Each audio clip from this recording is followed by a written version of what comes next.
ओम नमः शिवाय। पवित्र श्रावण मास देवदेव महादेवंक पाई पालित हेउथुवा मास। एही मासरे अनेक महादेवंकर भक्त माने सेमाने निजर मनरे महादेवंक पाई मानसिक रखी निज पाई केते गुड़िए मानसिक रखी भगवान शिव शंकरंकु आराधना करती। आउ मध्य देवदेव महादेव सही व्यक्ति विशेष मानकर मनवांछित फल मनस्कामना निश्चय रूप से पूरण करती। भगवान शिव शंकर को बहुत दयालु बोली कहुए। आउ एही श्रावण मासरे शिव भक्त माने भगवान महादेव को जहाँ भी मनस्कामना मागंती जहाँ भी प्रार्थना करती ताहा से मानंकु भगवान शिव शंकर निश्चय रूप से दे दियंती। तेणु एही मासरे काउड़िया मानंकर यात्रा होइथाए, बोलबम रो यात्रा होइथाए। काउड़िया माने एही मासरे बोलबम यात्रा करिथांती। आजिर एही वीडियो रे आमे माने आपण मानंकु कहिबाकु चाहूछु जे जेउ माने नुआ करी बोलबम जाउछंती से माने किपरि भाबरे बोलबम जिबे, कौन करिवे, आउ केउ परी पानी लागी करिवे, भगवान शिव शंकरंकु केउ परी भाबरे से माने पूजा अर्चना करिवे। एही वीडियोटी आपण शेष पर्यंत देखिले जानि परिवे।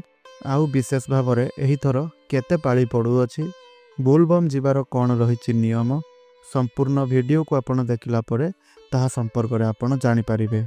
श्रावण मासरे आपण जो व्रत करूछंती जहा कि भगवान शिव शंकर को समर्पित करी करूछंती ताहा गुरु पूर्णिमा दिन ठारू आरंभ होई सारिछि। जुलाई मास 10 तारिख ठारू ताहा अर्थात श्रावण मास आरंभ होई सारिछि।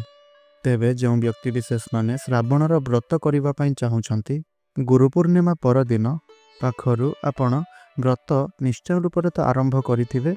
जदि न करिसेंती ताहले आपण एही सोमवार दिन ठारू आपण चाहिले करि परिबे। अगस्त मास 9 तारिख दिन श्रावण मासर शेष हेउअछि, समाप्ति हेउअछि। एहा सहित से दिन मध्य राखी पूर्णमी पड़ुअछि। एही मासर केतोटी पाळी पड़ुअछि ताहा आमे सर्वप्रथमे देखिबा। चलित वर्ष श्रावण मासरे बोलबम जिबा पई 4टी पाळी पड़ुअछि। प्रथमे 14 तारिख रे पड़ुअछि अर्थात 14 जुलाई 2025, द्वितीयटी जुलाई 21 तारिख, तृतीय रे जुलाई 28 तारिख, एहा परे शेष सोमवार हेउछि अगस्त 4 तारिख। तेणु चलित वर्ष 4 पाळी सोमवार पड़ुअछि काहेकि ना 9 तारिख पूर्णमी हेइ जाउछि। तो सेथिपई आपण माने ताहा भितरे अर्थात अगस्त मास शेष 4 तारिख दिन पड़ुअछि काहेकि ना आपणकर 9 तारिख अर्थात श्रावण मासर शेष दिन 9 तारिख ताहा शनिवार दिन पड़ जाउअछि एवं एहा सहित ताहा मध्य पूर्णमी रहुअछि। तेणु सेथिपई आपण आउ बोलबम यात्रा करि परिबे नाही काहेकि ना सरी जाउछि सेही दिन ठारू श्रावण मास। तेणु निश्चिंत भावरे जेउ माने नुआ करी यात्रा करूअछंती से माने समस्ते एही मास जाक कोन करिवे ना आपण माने एही मास जाक आमिष जमारू भी भक्षण करंतु नाही, जमारू भी पियाज रसुण खांतु नाही, संभोग रखंतु नाही, ब्रह्मचर्य व्रतर पालन करंतु, ता सहित दाढ़ी निश नख एही सब आपण काटंतु नाही। एहा सब किछि को अपराध बोली माना जाय थाए। ता सहित एही मासटी रे क्षीर एवं दही मध्य सेवन करिबा निषेध बोली माना जाय थाए। जेहेतु आपण भगवान शिवंक मंदिर रे शिवलिंग उपरे एही सब को चढ़ाइबे, क्षीर अत्यंत भगवान शिवंकर प्रिय होई थाए। तेणु जो माने श्रावण मासर व्रत पालन करंती से माने मास जाक क्षीर दही मध्य खांती नाही। एहा सहित न खाइबा मध्य भलो एवं एहा सहित कलरा मध्य केबे भी आपण खाइबे नाही। भगवान शिव शंकरंक ऊपर जो माने जलाभिषेक करिवे से माने कोनोसी बाहर स्थान रे खाद्य खाइबा निषेध होई थाए। जदि आपण केउ आडे जाइछंती आउ श्रावण व्रत करूछंती तेबे कोनोसी बाहर होटल रे खाइबा आपण खांतु नाही। एभली भूल आपण करंतु नाही। एही दिन आपण धारुआ अस्त्र केबे भी किणंतु नाही, जेमिति छुरी पन्निकी एही सब गुड़िक किणिबा निषेध करा जाय थाए। आपण जो बेलपत्र भगवान शिव शंकरंकर मस्तकरे सोमवार दिन चढ़ाइबे ताहा आपण रविवार दिन ठारू तुली करी रखिबा आवश्यक।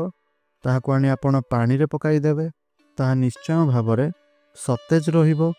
तेणु सोमवार दिन बेलपत्र छिड़ाई करी ताहाकु नै भगवान शिव शंकरंकर पूजारे लगाइबा एहाकु निषेध करा जाय अछि। तेबे आपण निश्चय भावरे एहा मने रखंतु जे जल जेउ आपण भगवान शिवंक मस्तकरे चढ़ाइबा पई जाउछंती तो आपण କ'ଣ କରିବେ ନା ମନେ ରଖନ୍ତୁ, ପ୍ରଥମେ ଆପଣ ପାର୍ଥିବ ଶିବଲିଙ୍ଗ ସ୍ଥାପନ କରିବେ ଏବଂ ନୂତନ ବସ୍ତ୍ର ଧାରଣ କରିବେ। ତା ସହିତ ମୁଣ୍ଡ ବୁଡ଼ାଇ କରି ଆପଣ ଜଳ ଉଠାଇବେ ଆଉ ମନରେ ମହାଦେବଙ୍କୁ ଚିନ୍ତା କରିବେ। ଯାହାଙ୍କୁ ଆପଣ ଜଳାଭିଷେକ କରିବେ ସେହି ମହାଦେବଙ୍କର ନାମକୁ ଆପଣ ଚିନ୍ତା କରିବେ। ଏହା ସହିତ ଏହି ମାସଟି ସାରା କେବେ ବି ଆପଣ ତେଲ ଲଗାଇବେ ନାହିଁ। ପ୍ଲାଷ୍ଟିକ ଏବଂ ଷ୍ଟିଲରେ ଜଳ ନେଇକରି ତାହାକୁ ଅଭିଷେକ କରିବା ଏହାକୁ ଶାସ୍ତ୍ରରେ ଅନୁଚିତ ବୋଲି ମାନାଯାଇଥାଏ। ତେଣୁ ଯଦି ଆପଣ ଯାଉଛନ୍ତି ତାହେଲେ ମାଟିର କଳସରେ ଆପଣ ଜଳ ନେଇକରି ଜଳାଭିଷେକ କରାଇପାରିବେ। ଆଉ ପାଣି ଭାର ନେଇକି ଯିବା ସମୟରେ କାଉଡ଼ିଆ ଯାତ୍ରୀମାନେ ସେମାନେ ଚପଲର ବ୍ୟବହାର କରିବେ ନାହିଁ। ଖାଲି ପାଦରେ ମନ୍ଦିର ପର୍ଯ୍ୟନ୍ତ ଯାତ୍ରା କରିବେ ଏବଂ ଭଗବାନଙ୍କ ଶିବଙ୍କ ଉପରେ ଜଳ ଅର୍ପଣ କରିବେ। ଏହା ସହିତ 16 ସୋମବାରର ବ୍ରତ ଯଦି ଆପଣ କରୁଛନ୍ତି ତେବେ ତାହାକୁ ନେଇକରି ଆମେ ଆମର ଚ୍ୟାନେଲରେ ଭିଡ଼ିଓ ଅପଲୋଡ଼ କରିସାରିଛୁ। ଆପଣଙ୍କୁ ସେହି ଭିଡ଼ିଓ ଚ୍ୟାନେଲ ମଧ୍ୟରେ ଦେଖିବା ପାଇଁ ମିଳିବ, ନଚେତ ଆମେ ଆପଣମାନଙ୍କ ପାଇଁ ଡେସ୍କ୍ରିପସନରେ ସେହି ଭିଡ଼ିଓର ଲିଙ୍କ ଦେଇଦେଉଛୁ, ତାହା ଆପଣ କ୍ଲିକ୍ କରି ଯାଇ ଦେଖିପାରିବେ। କିପରି ଭାବରେ 16 ସୋମବାରର ବ୍ରତ ଆପଣ କରିବେ, କ'ଣ ରହିଛି ତାହାର ବିଧି ବିଧାନ, ତାହା ସମ୍ପର୍କରେ ଆମେ ସମ୍ପୂର୍ଣ୍ଣ ତଥ୍ୟ ସେହି ଭିଡ଼ିଓରେ ଆପଣଙ୍କ ଆଗରେ ବର୍ଣ୍ଣନା କରିଅଛୁ। ଆପଣ ତାହାକୁ ଦେଖନ୍ତୁ। ଆଉ ଯଦି 16 ସୋମବାର ବ୍ରତ ପ୍ରଥମ ଥର ପାଇଁ କରୁଛନ୍ତି ତେବେ ଆପଣ ସଠିକ୍ ଉପାୟରେ ସଠିକ୍ ତରିକାରେ ଭଗବାନ ଶିବଙ୍କ ପାଇଁ ଆପଣ ଏହି 16 ସୋମବାରର ବ୍ରତକୁ ପାଳନ କରିପାରିବେ।